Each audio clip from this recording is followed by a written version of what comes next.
Hey guys, what's up? Jay here with JayzTwoCents, bringing you part 5 of Project Red Mist.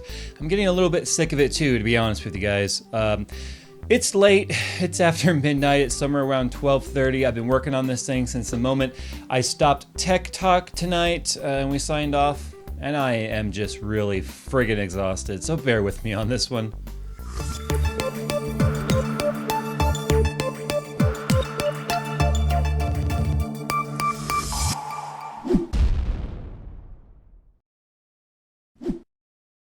Okay, so the jokes aren't going to necessarily be flying out because even though it looks like I got a lot done, believe it or not, a lot of this is going to have to come back out because unfortunately, I've got some bad news.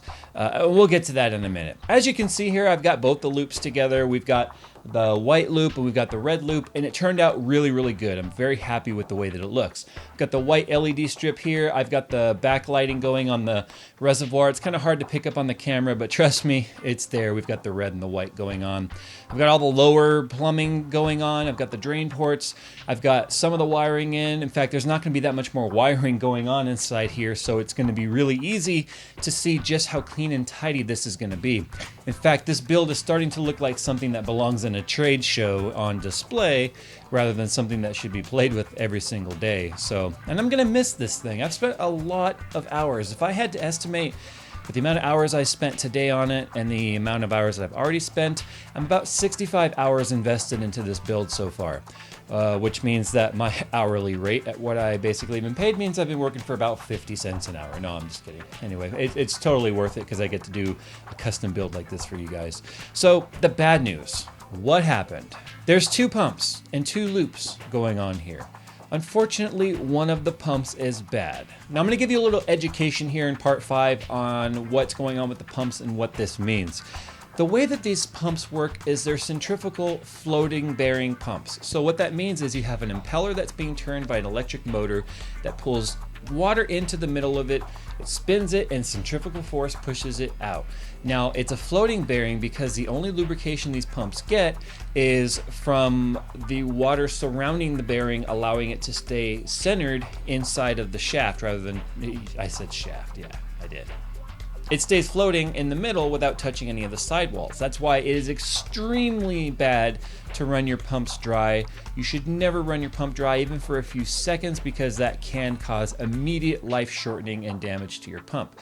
Now, one of the pumps, the one on the red loop, is fine. It works perfectly from the moment I turned it on. Unfortunately, the loop pump for the white loop is making that very bad sound that you can hear. Now, what it sounds like to me is that the impeller itself might be slightly out of balance. It sounds like it's kind of flopping around in there and it's hitting on the sidewall just slightly. What can happen sometimes is air can get in there in that fluid bearing, if you will, where the air can actually cause turbulence in there and will make it move around. Now, before coming to the determination that it was bad, I played with the speed on it. I let the pump run for a while. I let it bleed, turned it off, turned it on, speed it up, slow it down, and no matter what, the sound is there. So that tells me the actual sleeve or the bearing itself or the shaft, I said shaft again, is out of balance. So I get to start the RMA process, which means I get to test out my drain plug, drain the white loop, get the plug or the pump swapped out, and start all over on that one. It's not a big deal, at least. Nothing has to come apart on this, actually. It's all going to be done in the bottom. So thank God for the drain ports. You guys ask me all the time when it comes to water cooling, like, hey, how do you get the fluid out? Well, you've got to think ahead and put a drain port or a drain plug or T-fitting with a plug and a cap on the bottom, something to get the fluid out of there. So I'm glad I thought ahead and did that on this one.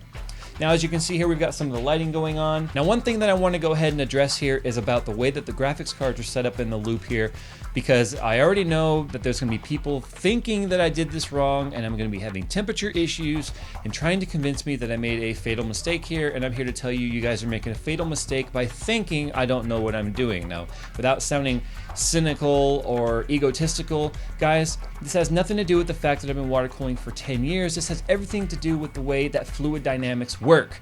And here's how this works. The fluid is initially going to flow through the first card entirely. It's going to bypass the first card entirely, flow through the second card up through the top, and then back down through the first card.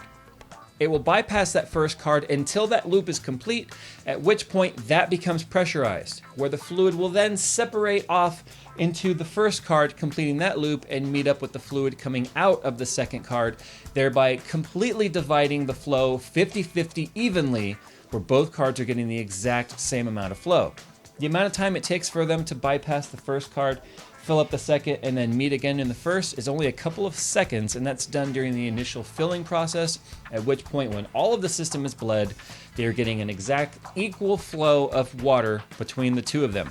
And if I had wanted, if this was one loop, I could have gone all the way through the left side, through the first card, into the second card, out of that top port into the CPU, and then have the CPU come back and come through that side. So they just look like two tubes coming all the way through graphics card, CPU. The exact same concept applies. So just putting that out there, guys. If you guys want to try and tell me that I made a mistake here, just wait. Don't waste your time, please. This is fluid dynamics. It has nothing to do with my opinion. It is the way physics work, and there is absolutely no conversation to be had here. This just looks a hell of a lot cleaner.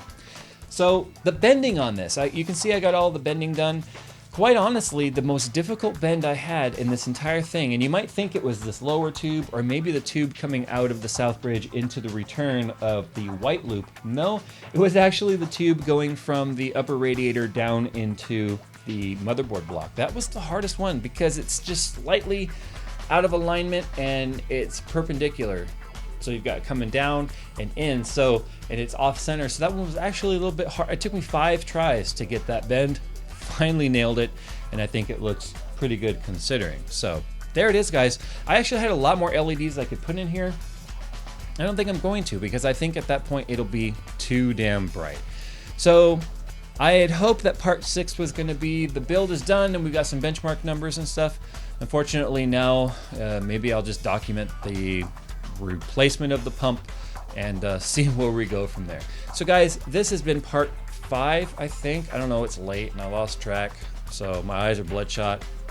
Whatever, it is what it is. I'm gonna edit this together real quick. I'm gonna get to bed and I'm gonna spend Friday, which is technically today, hanging out with the family, and maybe I'll get some more done on this. Unfortunately, most of it now has to wait for the replacement of the EK pump. And I just want to address that real quick. Guys, this is not a bad thing for EK.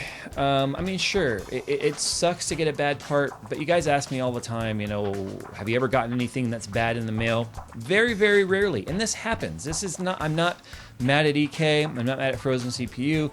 This just happens. Every now and then you get something in the mail that is just broken by the time you get to it, or it's defective in some way. Don't stress and don't sweat it. Yeah, it screws up your timeline a little bit, but just go through the RMA process, communicate with them without like trying to be mean and be like, your products suck, I can't play my games now because I have to wait. That doesn't get anything done. So just be adult, keep your head cool, go through the process, you'll get your stuff replaced, and you know, EK, unfortunately, this one was bad, but I know that they'll make it right. So I'm gonna get on out of here, guys. As always, I hope to talk to you guys on Twitter or Facebook or Instagram. Pictures of this build as it's happening are going up on Instagram, and I'm really tired, and I don't remember what I was gonna say. So, see ya.